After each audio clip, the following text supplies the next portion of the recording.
So, at the announcement through a simple tweet late last night, we now know Nintendo is here with VR. Now, normally my thoughts on VR are as follows. The novelty hasn't worn off, and it's way too shaky to become the standard of which games are played. But with that being said, I like the way Nintendo is doing this. What the hell am I talking about? Today, we're going to run through a myriad of things in relation to VR, including Nintendo's entrance, the history of VR, and why we aren't where we need to be yet, and just a bunch of other stuff. Look, get through the intro and meet me back here. Well, not back here, just watch the intro.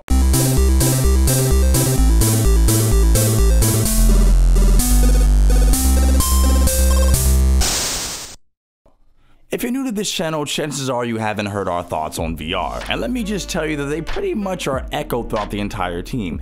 It's not that we hate VR, but as I said earlier, it's too shaky and just feels way too new to become the standard at which games are played. So on paper, it sounds great, in practice, not so much. Why is this?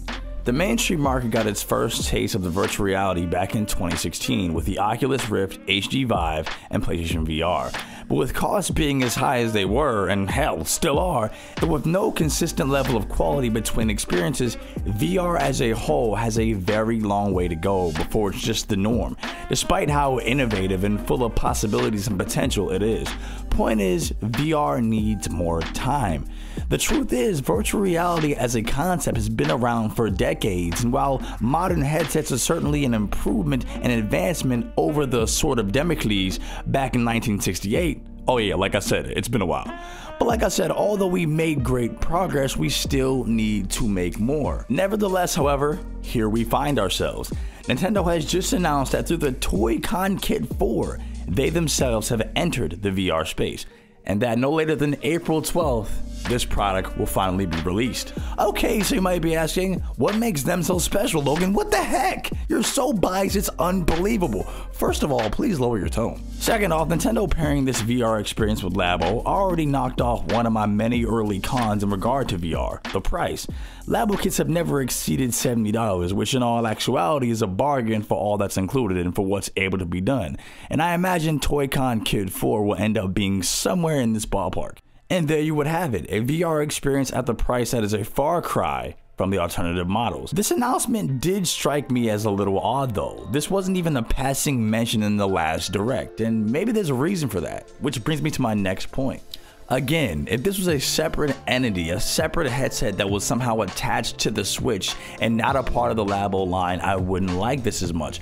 This is because at that point, I'd imagine the marketing and push to be vastly different than just a tweet, with promises that I fear VR just couldn't deliver on. Imagine if Nintendo had said in the special Direct, this is our new VR headset and it attached to the dock and lets you hang out with Mario, Link, etc, etc. This would have made me apprehensive by that alone. But because Nintendo isn't over marketing this step into VR, because for one, it's already a part of the Labo line, so having a grand opening for this thing wouldn't have made too much sense. That and Nintendo understands the VR space. Like I said, they're not overselling it. It's just, hey man, here's a cool addition to the Labo line, play some cool Labo minigames now in VR. I do expect to see variety here, but I also expect a cohesive and smooth experience because this is all underneath the same umbrella. It's not like I'm about to play PlayStation's VR Farpoint and then go play Skyrim VR, two experiences which may hold vastly different results. These are all minigames on Labo, and since it's Nintendo, I know that for what's here, they'll most likely make the most out of it, and I'm okay with that.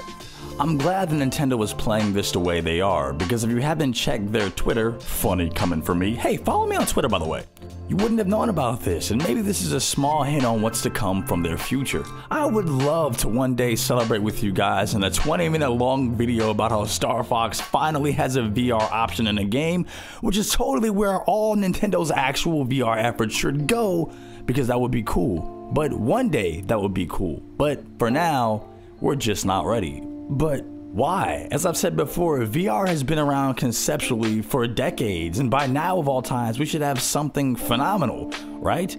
In 1985, NASA developed the Virtual Environment Display System. In 1987, VPL developed many virtual reality devices and was the first company to commercially sell head-mounted displays, HDMs for short. NASA would continue with VR technology through the late 80s and early 90s and was struggling to find any practical use for the technology. However, during the 90s, NASA did create the VR Lab in efforts to research the technology even further. These efforts still continue to this day.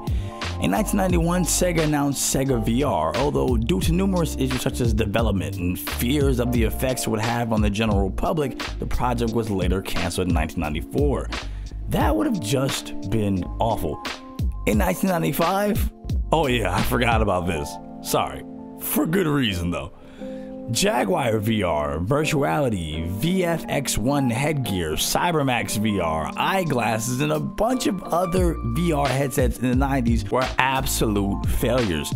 This has all been attributed to the lack of raw processing power at the time, which delivered less than poor experiences. This, along with the headaches, nausea from motion sickness, and eye strain, just made VR unattractive to consumers. And at this point, only the most obsessed VR adopters and devs still continue to push the needle forward, even if ever so slightly. VR had all but shriveled up by the turn of the 21st century and had been regarded as nothing but a fascination of the past. But with advances in technology, eyes began to once again turn toward VR in hopes that now something could finally be done.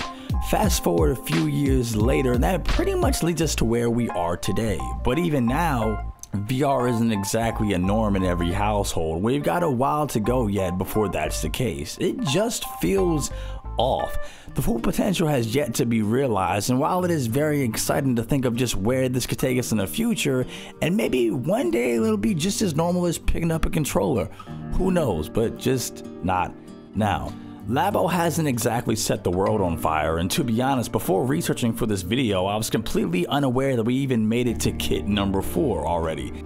But I like Nintendo's dedication to Labo and appreciate the Switch for being as multi-purpose capable as it is, and I have a feeling that it hasn't stopped surprising us just yet. Labo getting VR is cool and gives yet another reason why the Switch is just awesome. Looking at pictures of this thing, it appears as though the Switch just slides into this fold and then voila, it's ready to be used at the start of the Labo software app. And that's another thing I like about it too, the entry isn't ridiculous. Like I said, I can't imagine the price being outrageous. I don't see that being the case, and the setup itself doesn't look too messy either. PSVR. I don't know where Nintendo's interest in VR will lead after this, but I'll be excited to see where it goes next. And on that note, I hope you guys are excited to see where we go next. Like the video if you did. Be sure to comment your thoughts. Comment challenge. What do you guys think about VR in general? Are you guys excited about Nintendo getting VR for Labo, or do you just not care in general? Be sure to share this video with a friend who cares about Labo and who might like VR technology. Maybe you're not really sure. Be like, okay, I'm gonna send it to you anyway just to bug you. Just bug them with it, whatever.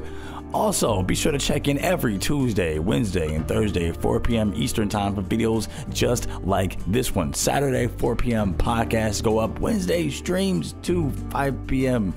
Eastern Time. Guys, thank you guys so much for watching. Be sure to check in later. I got another video going up as well. I want to knock out 2 today, so be on the lookout for that. Thanks, guys, and I'll see you again. Bye.